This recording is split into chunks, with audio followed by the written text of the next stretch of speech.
láyé olúgbọ́n mo ké borùn méje ẹ ò máa kọ yí lórin láyé àrẹ̀sà mo ké borùn mẹ́fà ẹ ò máa kọ yí lórin láyé ìsẹ̀yìn èmi ra kókò mo ra rán mo ra sányán bàbá sọ àfọ̀lẹ́ ló lè pélé. Hello everyone, my name is Adeyemo Adegbemiga Ganiu and I welcome you to my new Yoruba Abrahamic YouTube video. Today I want to talk about the origin of Arabic language in the ancient Yoruba people's texts in breakdown and some of the hidden details. This might actually look like a controversial one because you can't really find it in the mainstream media, and that is why it's more hidden for people, particularly the Africans.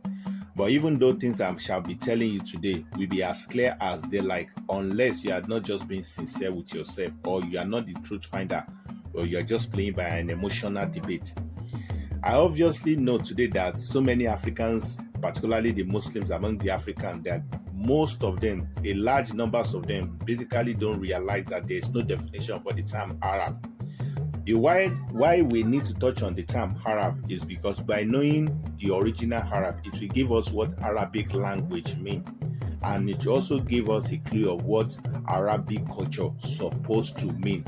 Then you should be the judge at the end of the day, because though from the Eurocentric, from the Arab-centric, and so many other scholars across, whether within the religion or outside religion, they've not been able to give us a basic definition for this term Arab, and this is what many people don't know.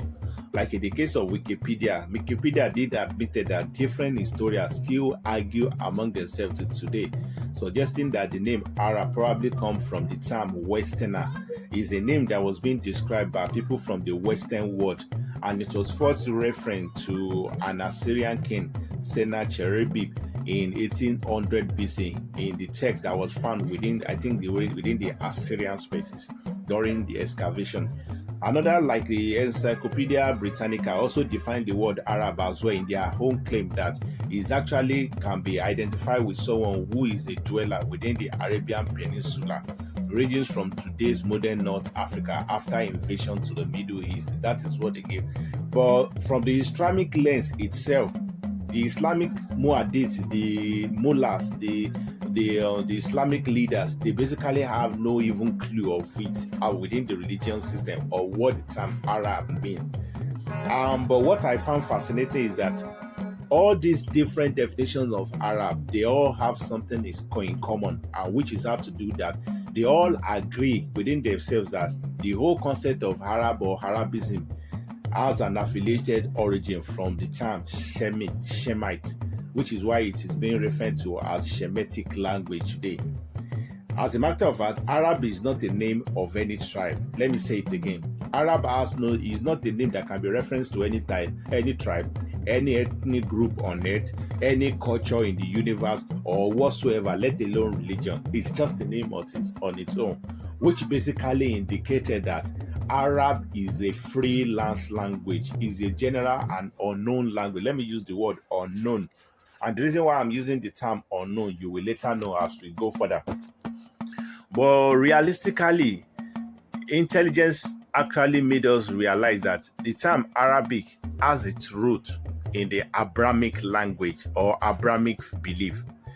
Likewise, not just in Arabic now. Likewise, from the Hebrew text, from Arabic text, they both have a Semitic origin, because they believe, according to the Islam, to the religion world, that the Abrahamic concept, Abrahamic tradition, Abrahamic logic, the word, the writings, everything came directly through the descendant of a man known as Shem. And Shem is a son, one of the three sons of Prophet Noah, which I, in my previous video, referred to as son of Baba Oriwa and Ondo ancestry, with an Ondo ancestry. So they believe that the Shemitic or the Shemite thing came from the son of Noah's Shem. And the Shemitic is a language derived from his children through his offspring, not the Japites and not the Hamites. I've said it before. Ignore what they are saying. If you go by the most common mainstream media, they will never tell you the truth. They are being gagged by some, I don't want to mention names, so that they won't take down this video. So you have to be careful with everything you read online. You have to go deeper, read pre-Islamic book, meet different scholars that can open your mind, who are not religiously biased. So these are how you can get your information, and you can do more digging. In a nutshell, Abrahamic legacy collectively is a Shemite, or has a Shemite origin. And referring to the Shemite, most people across the universe, they belong to either one of the three categories of Noah's children. Like the Shemitic people, they are the West African people by default. The very people who Abrahamism, the Torahism, everything came from, leading to why till today, all the culture of the Torah, how everything can be found in the same Yoruba people and many West African sub-tribes, those who still identify as a Yoruba, because Yoruba is a nation, Yoruba is not a tribe. But the founding father of the Yoruba people are the one you see in today's southwest of today's Nigeria. That doesn't mean there are no Yoruba tribes or ethnic group who have breakaway. Some of them don't even remember themselves anymore. So whenever I'm referring to a Yoruba, I'm referring to the nation. But even though the ones in West Africa are the purest blood today, who hasn't mixed up with either the Hamite people or either the Asiatic people, who still keep the natural, like the ghost DNA, like the 15% of them, they are the pure blood in today's Southwest, and today is Mende in Syria alone. That is who the Shemite are. Like, which leading to why you can find all the Abrahamic culture, tribe, anything within the Yoruba culture, or particularly across West Africa. So, having know that, you can't argue that Muhammad is from the lineage of Abraham, and Quran itself is a reminder, a drika of the early Torah that came earlier. So they are all under the umbrella of Abrahamism, and that should tell you, if Torah and the Bible can be actually identifying with virtually 98% of the Yoruba culture, so you can't tell me that Muhammad is now coming from an Asian. Likewise, this is a very natural thing, and the reality people always. So when I'm using the Quran, I'm using the Torah, I'm talking about different type of Yorubas by ethnic group who dwell in different corners of Africa in antiquity, before all of them were forced to run back to West Africa after the fall of North Africa through invasion. So if you are talking about the Hamitic people, you know the Hamitic people are the North African, the Kemites, the black people, the very deep black individuals. And when we are also talking about the Caucasian, all various of Caucasian from different, either pure white, different kind of shade of Caucasian, the whiteness, they are all from the third son of Baba Oluwa, which is Japite, and they dwell in today's Northeast Africa. So for the modern day Muslim people or the Christian people of the white color races to be parading themselves as Shemite, they don't know what they are. I don't want to call them. They don't know what they are saying. So it's now left for Africa to either agree to those BS or use your common sense to make more research on their own. So they all came from the Caucasian generally, either as the Pale Arab, either as the Mongolia, either as the Westerner, either as the American, or they all came through the Japites. That is their founding father. But today, with more research, I can originally say that the original white people who still have similar culture to the Africans, because they are very organic. They are today's Russian people. So I don't want to, that is another story entirely. So when we are now referring to the Abrahamic concept, we are talking about the Shemite people, the Shemitic people. And when we are talking about the Shemite people, you can find them across West Africa, leading to why every Shemitic Abrahamic legacy can be found in Yoruba culture in West Africa and beyond, within some other tribes too. That is for that. So for this reason, it is fair on my own part to actually look into the indigenous Yoruba languages, because that, by doing so, it will give us the very interpretation of what Arab mean. It will give us a clue of the original meaning or definition that actually befitted the real logic behind why they created that name, or the real logic behind the existence of that name, what it actually means, and how it's also historically played out today. So let's ask ourselves, what does Arab mean now from the Yoruba people's lens? It means a nobody. The word Arab means a nobody. So it actually correlates to why the modern day religious scholars couldn't give many meaning or a direct meaning or a very sensible meaning to the term Arab. In Yoruba as well, the word Arab also means a nobody. For real, it is a word which can be said as it was an Arabic word from Arabi, or Arabia, Arabi or Arabia, which can also be related to a Yoruba word from Arabi or Arabi, Arabi or Arabi.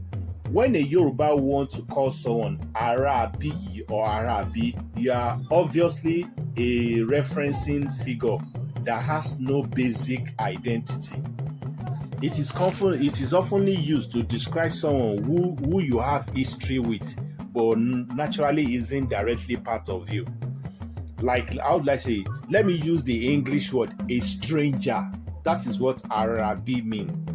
Arabi means a stranger, an anonymous one who shares a tie with you, either positively or negatively. In English, it is likened to what we call a counterpart as well.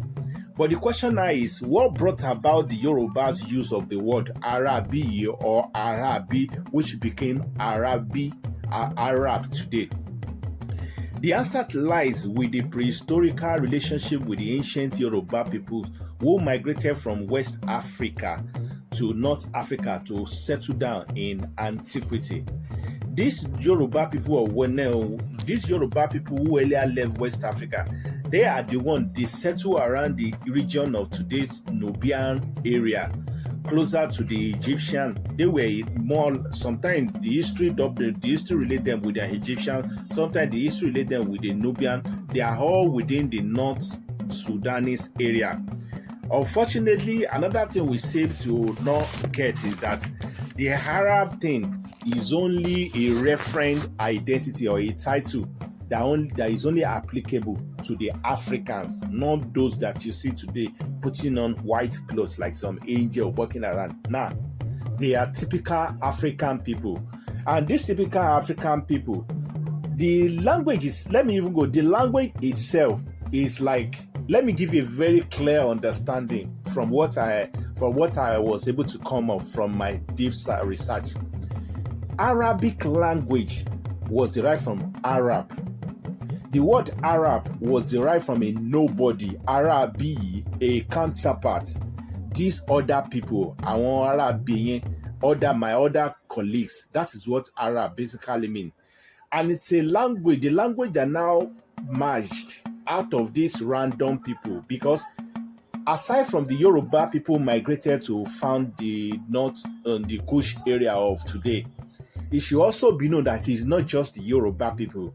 There are random other tribes too who came, because with the way history is, starting probably before 640 AD, the Kush land was most civilized in Africa at some point. This Kush land now can be likened to, let me use today's Nigeria, in today's Yoruba land in Lagos State inside Nigeria. Yoruba land consists of different multi-ethnic groups who came into Yoruba land to make a living. But the fact still remains that it's a Yoruba land under Nigerian as a sovereign nation. We have the type of the Igbo, the Hausa, all of them as colony inside. But for us to be able to understand ourselves as collective Nigerians inside Lagos State, where different random ethnic tribes can be founded or has a sole species, then they collectively came about what we know as a pidgin English. Pidgin English is a mixture of both all tribes' languages throughout Nigeria. It's like a mixture of different languages. In the pidgin language, you will see atom of Yoruba there. You will see atom of Igbo language there. You see the Hausa language there. Shege ni boboyi. Boboyi is a Yoruba language. Shege, in a way, this guy Kwenu stuff is a mixture of random diluted languages. This is what brought about. If you now take this concept of mixture of random languages, compare take that example, try and use it for what Kush land or Egyptian civilization is, where different random tribes across corners of Africa used to meet. Then you will understand that Arabic language is a diluted one, not the original language. I hope I'm making sense. I don't know how I can explain it better. So it can be likened to Nigerian pidgin language, which is of a mixture of different tribes. Likewise, in ancient time, till today, no African tribe across Africa doesn't have a reference to an Arabic language or to an Egyptian language, because they used to come together during the civilization of the Egyptian era. So this is what brought about the Arabic language. But even though at that, the Arabic language was more used by one particular tribe more, which are the Yoruba people, with 100% evidences. Therefore, it wasn't a coincidence that the Quranic Black Muhammad, who lived and bred that you people speak of today, his legacy evolves only within the Sudanese area, not to the Arabian region at all. You can't expect people to come and tell you this. I'm just saying it for free because I want people to go and make more research. Muhammad lived and bred inside Africa. He has nothing to do with Middle East at all. Everything, this is like, and when we are talking about this Muhammad, I've made a video about it. He was actually from the direct lineage of the people we know today as Ijebu. To be frank, Muhammad is a direct Ijebu man. That is what I just have to come out straight so that people, because I know it can be very controversial. Muhammad is a direct Ijebu man whose majority are still in today's southwest of Nigeria, who dwell in North Ancient Sudan, that was founded by another Yoruba man, which is Obalara, King Obalara. Muhammad is directly from Ijebu. He has nothing to do with everything you see in Middle East today, the Arabian land. And the land of that Muhammad, which the Quran refers to, is still that of today's Jebel Barkal. They call it Jebel or Jebel Barkal. The Quran refers to it as Barkal. Jebel or Jebel. Jebel or Gebel was derived from Gebu ati Ijebu. They are Ijebu typical name. And the Barkal of the Quran is in reference to what we know today as Alubarika. So when we are talking about Jebel Barkal in ancient Sudan, they are probably saying the land of the Ijebus that is of the blessed one, the blessed land of the Ijebu. That is what it means. Jebel Barkal, ìlú àwọn Ìjẹ̀bú ní ilẹ̀ Àlùbáríkà ní Àpáta. The Àpáta was later abbreviated to Nakpata. So the whole logic behind Arabism, Arabic language, was all around today's Sudanese area, straight down to part of the Somalian. And when we are talking about the real original Muhammad, not those ones who are parading themselves across the Arabian desert today, because the impersonators of the Black Mohammedan, their atrocities are not different from the impersonators of the fake Jews. They both impersonated the people of the book. They just took one part of it against the Africans. So don't be catch up by what you see today. So the Jebel Barkal or no Jebel Barkal, these are direct Ijebu people of the West African. And it was after these Arabian Pale Arab people from the Persian land collectively, they invaded North Africa. They begin to switch everything, steal some of this legacy, reclone them, re-establish them in a refurbished version, or should I say in a cloning version, plagiarize the text, do all those kind of things just to promote their own political agenda of land grabbing under the umbrella of jihadism. So this is what actually happened.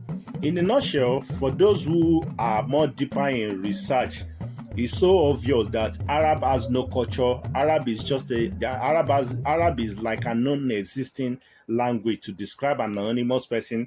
An Arabic language that emerged from this kind of union among different Black Africans in antiquity gave birth to what we know as Arabic language, a pidgin language. And that pidgin language influences what you know today as the Quran.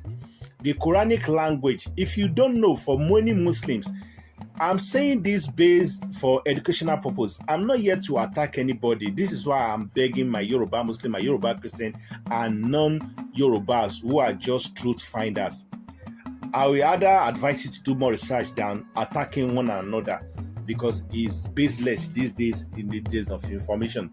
There are so many Arabian scholars who have openly came out to actually tell us in their own word that truly, indeed, every word in that, not all the word in the Quran is has an Arabic root. We have someone like Jalal ad-Din al-Suyuti, a scholar who argues that there are over 100 non-Arabic words throughout the Quran. It's like they patched those language. The message is still there, but it's never a standard message. It's never a standard written word. Arabic is not a culture. So you can't, if someone you call Mr. Nobody, how can you now say that Mr. Nobody has a language? The nobody indicates that it doesn't really exist. So it can't have a basic language. That is what Arabism or Arabic language means. We have scholars who have saying it. Likewise, like the Sina, most Muslims believe that there are so many manuscripts that were founded, and one of the most vital one, which Muslim claim to have been the epitome of the writing of today's Arabic Quran, is that of the Sina manuscript, the one that was found in Yemen, I think in October, but in 1971. It's always said by among they agreed, this Islamic scholar, or should I say founders or historian, they agreed that this Sina has a faded part of it, that the language contains some hyphen on it, and those hyphen, most of it are faded out, that they now had to use a modern day scanning machine to suggest some of the mark on it. So they agree that the Sinai text, which is the manuscript, has lapses that they can't really, that the new one version which they've now gave out as a real writing of the Arabic text, most of the language has been abbreviated. Some of it have been abbreviated. Some of it contain a rephrase of an ayat. I'm not making all this up, for God's sake. I'm not making those, and I'm not here to belittle any language. There are some language were added to it, some are removed from it, some are of new age interpretation. So there are so many other things. You can go and do more of your research. Don't just wait on someone tell you that the color of the water is white. You have to go and see the water yourself, for God's sake. We're at the head of learning. So even with all this unclear origin of these writings, I'm not saying the message is not right. So people should not take my word out of context. The message is not right, but there are more to the message. There are more to what they are interpreting for you. In an English version, the raw naked version has glitches, let alone the English version they are giving you. So a typical Muslim should not expect an 100% reality of the message, and it now makes it more easier, more porous, more vulnerable for the invaders of Africa to manipulate many texts to give a very divisive meaning that will actually promote their own political agenda. And even despite that, within the origin of the Quranic text, modern Muhaddith, the Muhaddith, through their hadith, even claiming these are even people, the main Persian Muhaddith, who existed long after Muhammad was long dead. They also came with their own version, that this Quran itself was actually a memorized or recorded ones that was passed down generational to. Some said some are written on the leaf, some are written on the wall, and through Abu Bakr and some of the Ali, the organizers themselves, they write out some part of it, they burn. Let me repeat it, they destroy some part of it. That it is only the one, according to their own logic, that they release for the public to read. Can you see? So this is coming from authentic hadith. They are saying it in their plain sight that there is more to what we are reading. This is why the Quran itself said in its own message that the Almighty will protect the message. I am the one who descended down this book. I will protect the message, not the writings. the Arabic, we have the like of Kira. We have the right of Kalam. Arabic interpreter can understand. Kalam means writing. Kira is more like how you dot it down. We have the right of, as in, there are so many words, but the Almighty saying, I will, when I said, I will, if Almighty said, He will protect the message, it actually means the message will still stand, but only people with wisdom can acknowledge it. But the writing of it can differ over the years, and over the years, many people will obviously go astray. I'm going to the market can also be said that I'm about to go to the market. I'm yet to be at the market. I will soon go to the market. But I am going to the market may have bigger meaning. And I'm about to go to the market can also be used to manipulate what, to fit in another narrative that come, another sentences that come after. I'm going to the market. These are manipulative tools that have derailed people, for people not to even realize that there is more to what they read of the Quran today. So it's not so a coincidence that even Rehabetna in his own The Arab made it understand, made us know that the original Arabs are typical black Africans. Likewise, so many prehistorical anthropologists who traveled to Africa long before the whole Arabization of Islamic legacy take its full scale. But realistically, original Arabs were dark Africans. Not just the Yoruba people now today who are of Ijebu origin. We have the original Mohammedans. You can see from the list I could be able to come up with people like some group people from Middle Belt, Niger, from the Niger people. They are closer to all these, the Borno, Beakanem Bonu also. They are Mohammedan. The people of the Tapa, the Nubia, they are Mohammedan. The people of the Ijebu, they are the main Mohammedan. The people of the Aku in Fars, Sierra Leone, they are the Mohammedan. How did I got to know it? I traced down their route, exact migration back to West Africa after the second fall. Because after the last fall in 640, after the Paleo-Arab invaded, there was an initial reverse migration before the last one. The last one was what destroyed the entire North Africa, which the least Mohammedan, after the Torah era ended, the least Mohammedan came. So I had to trace it down. I don't know. You might not really understand what I did, but they are the real Mohammedan. So for all indication, the real original Arab were black individuals within West Africa of today, who were earlier part of the ancient Kush land or the Sudanese area. The white people you see today, they are just mere invaders' descendants who have refused to let go of that land. They begin to depict.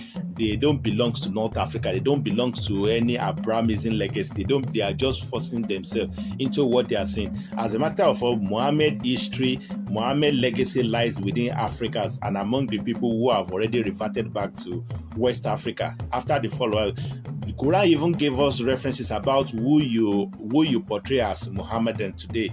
It described them by two, I think Surah 2, one of the surah where the Quran described them as the Bedouin Arab or the Arab wanderer.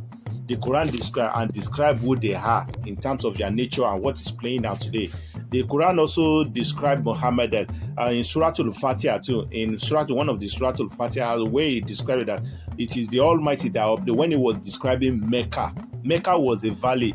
Mecca Washua is something related to the India that Muhammad has a battle. Muhammad had the battle against these people who are parading themselves. So these people who are parading themselves as Muhammadan, they've always been anti-Muhammad in the lifetime of Muhammad. They just switches everything, reclaim everything of Muhammad, turn it blue, black, and white. And likewise, I can actually say that the whole logic of Arabism, the language now can be said to be of a Semitic. And when we are talking about Semitic people, we are actually talking about the ancient Yoruba people and their allied tribe or ethnic across West Africa. Likewise, why the word that you see today, like for people who don't know, the Quranic structure was based on 4 different parts. That is how it's getting more interesting. Number 1 had to do with the name of the Quran. The other one had to do with the content of that same Quran. the body and the inner body. The other one had to do with sectionalization of how it is being recited and also the purpose in the Yoruba. Like in the Yoruba language, the name Quran or Al-Furqan from etymologically understanding according to my own lens, it was derived from Olu. Olu means the people of Quran, Olukora Henu Kuro Nidibaje, to set upright. How did I come into this conclusion? The word Salat itself was based on setting things upright, be righteous. So the Quran is like the Torah, Itoi Wasiere, is all about setting your life upright, being righteous, being guided. So the book is actually referring to the owners, like the book of the book of the upright people. I don't know how I'm getting it. Al is in reference to Olu. Quran is Koraenu, be mindful of your way of life. Or Al-Furqan, Olufokon, the cleanser of art, of immorality, of lesbian, of criminality, stuff like of sin. Let me just say. So the content had to do with the Quranic name Ayah. I've said it in my previous video. Ayah was derived from Ayajo. What does Ayajo mean? Ayajo is alternatively understood as an incantation of for the Quran, even though they want to dilute it. Even though they've diluted it, it's an incantation, which is why some of it we feel with spiritual, some of it are actually a story, some of it are actually in reference of history. They just, I don't want to say things that will upset my Muslim brother, but the truth is the truth. The idea of surah was also derived from Isure. Isure means something recitable, something you can recite as a sentence to spiritually earn yourself a blessing from heaven. That is what surah means. It was derived from Isure. Be reading it and be receiving blessing. That was where they pick all the concept from. The purpose of the Quran was to address the Almighty Eledumare from the lenses of people who are not Yorubas, who are not of West Africa. The Yoruba people in West Africa, they understood Eledumare as Eledumare. Some abbreviated it as El, as Ella, while some addresses him as Al, Allah, Al or El, no, so the Allah. So it doesn't really understand. It doesn't, to me. Most people who are saying on YouTube who are saying Allah is this, Allah is that, out of emotion, because there's a religion tensions among people across Africa. People are waking up to reality, and as a result of people, some group are mocking each other. You will see some Muslim people mocking the traditionalists. The traditionalists are mocking the Christians. The Christians are mocking. Everybody are mocking themselves. So in this kind of toxic environment, it's harder for you to sit someone down and explain to him. So I understand why some people try to mock the name Allah, Alakpameji, the Allah this one, Allah that. I understand, but in reality, from the educational lenses, the Allah is actually the same person as El or Ella or Eledumare. You know it in Yoruba land is Eledumare. Many people will have their own. So your ideology does not, the idea does not speak for the rest of humanity. This is why I can never condemn anyone regarding, because the Almighty has never knocked on my door and tell me that I'm the most best, I'm the most truest person on earth. He has never told me that. I'm still struggling to be a better person myself. Why should I waste my time judging someone else? So the name they are praying to is Sel, and this book was actually an historical reference, to be precise. It absolutely has nothing to do with religion. I was never meant to be a religion book at all. The Europeans were the one who manipulated the book, scripted it, and coined it around their own political agenda as an institution. It was just a written book to remind people of the past. And in conclusion, the structure in 100% can be referring to what the Yoruba Gbolohun offer, a pure typical incantation. Let me give you an instance of what this typical incantation can basically mean in Yoruba. I've talked about Suratul Fatiha. Yoruba should listen to this, and non-Yoruba can as well. You can quote me wrong. This is Suratul Kausara in Yoruba language. Ina atena kale Kausara, ẹ̀yin ni àtìlẹ́yìn kanlẹ̀ ẹ̀yin ni atinilẹ́yìn kanlẹ̀ tá a fi kan ẹni náà ní ìtura. Fasọ́lélé rọ̀bùkà wánihárè fẹ̀sọ̀lélẹ̀ rawọ́ ẹ̀bẹ̀ ìkẹ́ kí o wá nára. Iná ṣáni àkáwà abta. Ẹ̀yin ni a ṣe ẹni ní ìkẹ́ ní ìwọ alábà ní ìwọ ni a ṣe ẹni ní ìkẹ́, ìwọ ni alábà ẹni ẹ̀rí tí mo rí. That is what it means. It has a Yoruba direct word.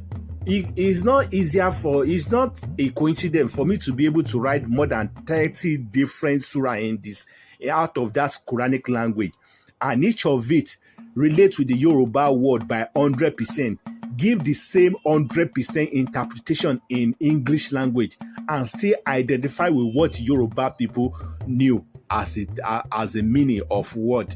The three aspect of it can be 100%, and you tell me it's a coincidence.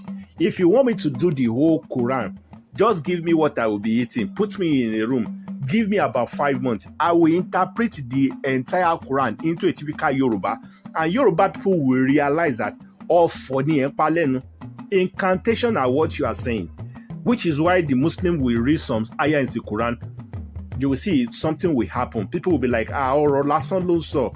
Some part of it might be of historical touch. Some of it are actually spiritual word. This is why I said the way you know your God may be different from how other people know your God. But believe me, the Almighty did not send anybody to attack anyone. Believe in whatever you believe. So what I'm saying this at the end of the day is that Arabic language or Quranic language absolutely had nothing to do with religion. It absolutely had nothing to do with anyone's culture. Absolutely has nothing to do with what we are seeing of today. As a matter of fact, aside from the affiliation of this entire Arabic origination from the Ijebu ancient text, most languages from Yoruba land, most language of Arabic today are directly from the same Yoruba people, like Wali. Wali is Wali, that is a saint, an holy man. Alubarika, Alubaraka, which is blessing. Asiri is Asiri, secret. Wakati is wakt. Alefa, Khalifa. Alubosa, Alubasa. Arisiki, Arisk. Fari, Fakri, pride. How shall I do about how can I, if you want me to be about it? So everything took his origination from the ancient Yoruba word, and millions of it are on. So the Yoruba people didn't borrow the Arabic word. The Arabic word was actually derived from the ancient Yoruba text, because Muhammad, all these Yeshua who are Yeshu, they are all depicted Islamic, they are all depicted prophetic figure who are all Orisha across Yoruba land, even though many of them didn't stay in West Africa, because Africa was like a country then. People goes back and forth. But now that we are restricted to geographical location, it becomes more harder for people to see the truth from where. So I will see you in my next video. Make your comment known below. Make your comment known below. Give us your own contribution. Let us learn together and help me grow this channel. Let me share it. I can only try my best with the little time I have. Heaven knows me.